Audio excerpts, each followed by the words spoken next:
Ice cream দিয়েছে, আমরা এবার চুষে খাচ্ছি। ই বাবা দেখ মালটা দেখলি না, ই মালটাকে দেখে পুরো মনে দেখ গেজা খেয়েছে, দেখ চোখ মুখ দেখ পুরো গেজা করে মনে লাগে। তো হ্যালো গাইস, চলে এসেছি আজকে নতুন একটা ব্লগ নিয়ে। আর এই ব্লগটাতে একটা ভালো টুইস্ট আছে। সাদ্য বাড়িতে খেয়ে যে এত মজা আমি তো আগে জানতাম না। আবার সাদ্য বাড়িতে ক্যাটারিংয়ে গেছি, তার মানে সব খাবার শুধুমাত্র আমরাই খাবো। তো আমি হাঁটতে হাঁটতে চলে এসেছি লোকেশনে, আর লোকেশনে এসে আমরা একদম কাজ মাছ সেরে বসে বললাম। আর এই হচ্ছে আমাদের ক্যাটারিংয়ের অ্যাড্রেস, নাম সমস্ত কিছু দেওয়া আছে। Geeta caterers and sweets, Tanmoy Mallick, সুমনের। আর ঠিকানা বেথরবাড়ি, ফোন নম্বরও দেওয়া আছে, যার যা যোগাযোগ করার করে নিও। আর এই হচ্ছে আমাদের সুইট মাসি, যে সবসময় আমাকে এবং আমাদের সবাইকে খুব গাইড করে। আর এই হচ্ছে আমাদের পোশাক, রেড রেড লাল পরতে আমি অলওয়েজ ভালোবাসি। আর লাল হচ্ছে ডেঞ্জার, লাল হচ্ছে সুইট। তাই লাল রঙের গেঞ্জিটা পরে আমরা ফিটফাট হয়ে রেডি হয়ে পড়লাম কাজ করার জন্য। কারণ কাজ ছাড়া আমরা কিছুই বুঝি না। শ্রাদ্ধ বাড়ি হোক, বিয়ে বাড়ি হোক, অন্নপ্রাশন বাড়ি হোক, যে বাড়ি হোক না কেন, আমাদের সঙ্গে আপনারা কন্ট্যাক্ট করে ফেলতে পারেন। খুব কম বাজেটে আমরা সব হ্যান্ডসাম ছেলেরা গিয়ে আপনাদেরকে খাইয়ে আসবো। আর এদিকে পরিবেশন শুরু হয়ে গেছে। শুধু আমরা মাছ পথে পথে একটু একটু করে খেয়ে নিই। তার কারণ হচ্ছে দইয়ের হাঁড়িগুলোতে একটু একটু করে দই ছিল, আর কোনো জিনিস নষ্ট করা ঠিক না। আর বিশেষ করে আমরা বাঙালি, আমরা তো নষ্ট করতে পারি না।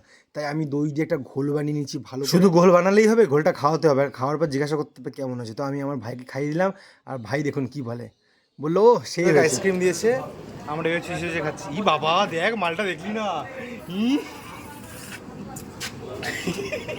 সুধীর ভাই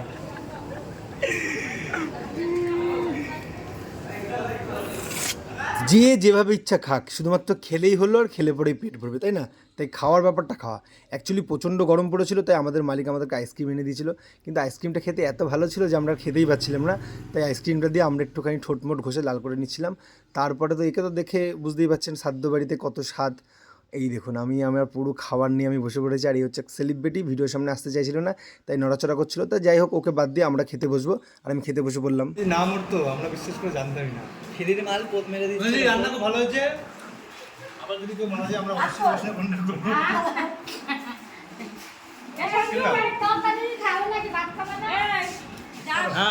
আপনারা শিখুন কিভাবে।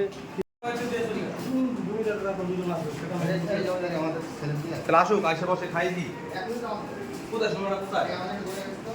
মালটাকে দেখে পুরো মনে দেখ গেজা খেয়েছে, দেখ চোখ মুখ দেখ পুরো গেজা করে মনে লাগে।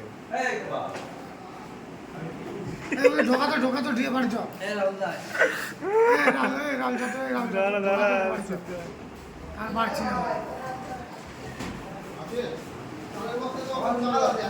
যাই হোক, ভালো থাকবেন, সুস্থ থাকবেন। যে কোনো অনুষ্ঠানে আমাদের সঙ্গে কন্ট্যাক্ট করবেন, আপনাদের বাদ দিয়ে আমরা সব খেয়ে নেবো।